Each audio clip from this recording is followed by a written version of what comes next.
ରାମାୟଣ ଅନୁସାରେ ଭଗବାନ ଶ୍ରୀରାମ ଅଧର୍ମୀ ରାବଣଙ୍କୁ ବଧ କରି ଧର୍ମର ସ୍ଥାପନ କରିଥିଲେ। ବହୁତ ଲୋକ କୁହନ୍ତି ଯେ କଣ ଭଗବାନ ରାମ ପୃଥିବୀରେ ଜନ୍ମ ନେଇଥିଲେ? କଣ ସତରେ ରାମ ଅଯୋଧ୍ୟାର ରାଜା ଥିଲେ? କଣ ସତରେ ରାବଣର 10ଟି ମୁଣ୍ଡ ଏବଂ 20ଟି ହାତ ଥିଲା? କଣ ହନୁମାନ ନିଜ ଇଚ୍ଛା ଅନୁସାରେ ଶରୀର ବଦଳ କରି ପାରୁଥିଲେ? ଯିଏ ଭଗବାନ ଶ୍ରୀରାମଙ୍କ ଉପରେ ପ୍ରଶ୍ନ ଉଠାଉଛନ୍ତି ଏହି ଭିଡିଓ ସେମାନଙ୍କୁ ଦେଖିବା ଉଚିତ। ଏହି ଭିଡିଓ ତାଙ୍କ ପାଇଁ ଅଧିକ ମହତ୍ତ୍ୱ ରଖିବ। ଆଜି ଆମେ ଗୋଟେ ନାହିଁ କି ଦୁଇଟି ନୁହଁ ବରନ୍ତୁ ଭଗବାନ ରାମ ଏବଂ ରାମାୟଣ ବିଷୟରେ 20ଟି ପ୍ରମାଣ ଦେଖାଇବୁ ଯାହା ଆଜି ବି ଜୀବିତ ଅଛି ଏବଂ ଆମ ଏହି ପୃଥିବୀରେ ହିଁ ଅଛି। 20 ପ୍ରମାଣ ମଧ୍ୟରୁ ଆମେ ସର୍ବପ୍ରଥମେ ଦେଖିବା ସାପ ମୁଣ୍ଡ ପରି ଦେଖାଯାଉଥିବା ଗୁମ୍ଫା। ରାବଣ ଯେବେ ମାତା ସୀତାଙ୍କୁ ହରଣ କରି ଶ୍ରୀଲଙ୍କାରେ ପହଞ୍ଚିଥିଲା ସବୁଠାରୁ ପ୍ରଥମେ ସେ ମାତା ସୀତାଙ୍କୁ ଏହିଠାରେ ରଖିଥିଲା। ଏହି ଗୁମ୍ଫା ଏକ ବିଶାଳ ସାପର ମୁଣ୍ଡ ପରି ଦେଖାଯାଏ। ନମ୍ବର 2 ହନୁମାନ ଘଡି। ଯେଉଁ ସ୍ଥାନରେ ହନୁମାନ ଭଗବାନ ଶ୍ରୀରାମଙ୍କୁ ପ୍ରତୀକ୍ଷା କରୁଥିଲେ ସେହି ସ୍ଥାନକୁ ହନୁମାନ ଘଡି କୁହାଯାଏ। ରାମାୟଣରେ ଏହାର ଉଲ୍ଲେଖ ଅଛି। ଅଯୋଧ୍ୟା ପାଖରେ ଏକ ହନୁମାନ ମନ୍ଦିର ଅଛି ଯାହା ହନୁମାନ ଘଡି ନାମରେ ପ୍ରସିଦ୍ଧ ଅଟେ। ନମ୍ବର 3 ଇଏ ହେଉଛି ହନୁମାନଙ୍କ ପାଦ ଚିହ୍ନ। ରାମାୟଣରେ ଏହା ବି ବର୍ଣ୍ଣନା କରାଯାଇଛି ଯେ ଯେତେବେଳେ ହନୁମାନ ସୀତାମାତାଙ୍କୁ ଖୋଜିବାକୁ ସମୁଦ୍ର ପାର କଲେ ସେ ଏକ ବିଶାଳ ରୂପ ଧାରଣ କରିଥିଲେ। ଆଜି ବି ଶ୍ରୀଲଙ୍କାରେ ସେହି ପାଦ ଚିହ୍ନର ପ୍ରମାଣ ଅଛି। ନମ୍ବର 4 ରାମ ସେତୁ। ରାମ ସେତୁ ମଧ୍ୟ ରାମାୟଣ ଏବଂ ଭଗବାନ ଶ୍ରୀରାମଙ୍କ ଅସ୍ତିତ୍ୱର ପ୍ରମାଣ ଅଟେ। ରାମାୟଣରେ ସମୁଦ୍ରରୁ ଶ୍ରୀଲଙ୍କା ପର୍ଯ୍ୟନ୍ତ ଏହି ସେତୁ ବିଷୟରେ ଲେଖା ହୋଇଛି। ଏହି ସେତୁ ପାଣିରେ ଭାସୁଥିବା ପଥର ଦ୍ୱାରା ବନା ଯାଇଥିଲା ଯାହାକୁ ଆଜି ମଧ୍ୟ ସମୁଦ୍ରରେ ଦେଖା ଯାଇପାରୁଛି। ନମ୍ବର 5 ଇଏ ହେଉଛି ପହଁରୁଥିବା ପଥର। ସମୁଦ୍ରରେ ପୁଲ ବନାଇବା ପାଇଁ ଏମିତି ପଥରର ଆବଶ୍ୟକତା ଥିଲା ଯାହା ପାଣିରେ ପହଁରୁଥିବ।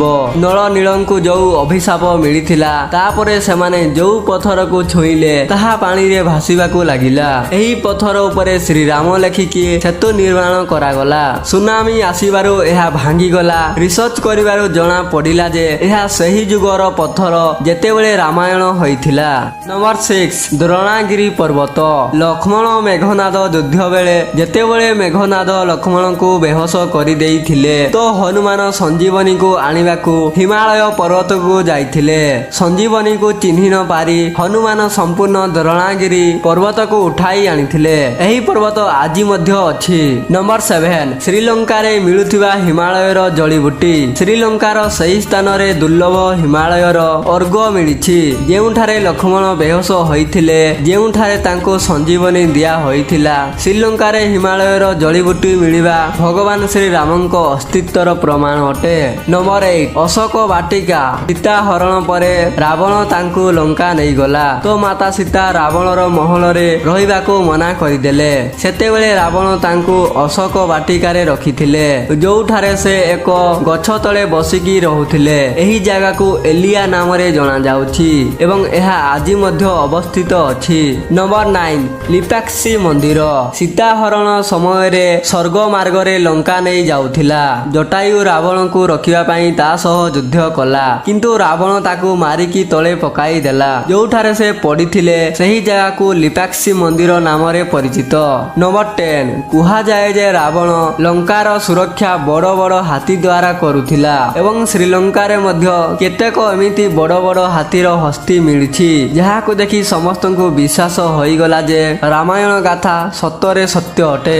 ନମ୍ବର 11 କଣ୍ଡା କଟୁ କଲା। ହନୁମାନ ଯେତେବେଳେ ସମ୍ପୂର୍ଣ୍ଣ ଲଙ୍କାକୁ ଜାଳିଦେଲେ ରାବଣ ଭୟଭୀତ ହୋଇଗଲା। ସେ ସୀତା ମାତାଙ୍କୁ ଅଶୋକ ଭାଟିକାରୁ ନେଇ କଣ୍ଡାକୁଟା କଲାରେ ରଖିଥିଲା। ଏଠାରେ ବହୁତ ଗୁମ୍ଫା ଦେଖିବାକୁ ମିଳେ ଯାହା ରାବଣର ମହଲକୁ ଯାଇଛି। ଇଏ ବି ରାମାୟଣର ଏକ ଜୀବନ୍ତ ପ୍ରମାଣ ଅଟେ। ନମ୍ବର 12 ରାବଣର ମହଲ। ଶ୍ରୀଲଙ୍କାରେ ଏକ ମହାନ ମହଲ ଅଛି ଯାହାକୁ ରାବଣର ମହଲ କୁହାଯାଏ। ରାବଣର ଏହି ମହଲ ଆଜି ମଧ୍ୟ ଶ୍ରୀଲଙ୍କାରେ ଅବସ୍ଥିତ ଅଛି।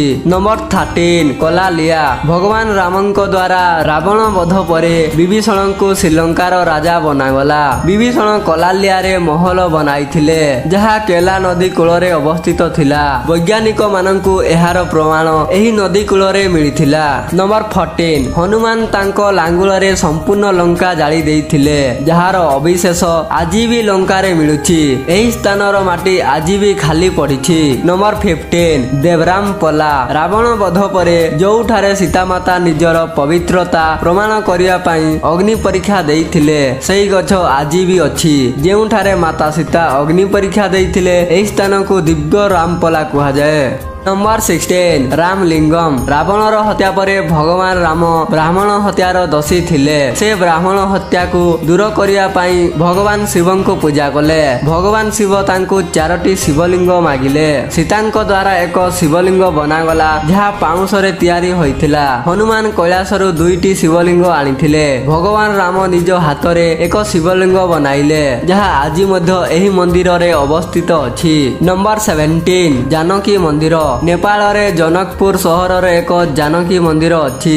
ରାମାୟଣରେ ତାଙ୍କ ପିତାଙ୍କ ନାମ ଜନକ ଥିଲା। ତାଙ୍କରି ନାମରେ ଏହି ସହର ଜନକପୁର ହେଲା। ମାତା ସୀତାଙ୍କୁ ଜାନକୀ ନାମରେ ମଧ୍ୟ ଜଣାଯାଏ। ତାଙ୍କରି ନାମରେ ଏହି ମନ୍ଦିରର ନାମ ରଖାଯାଇଛି।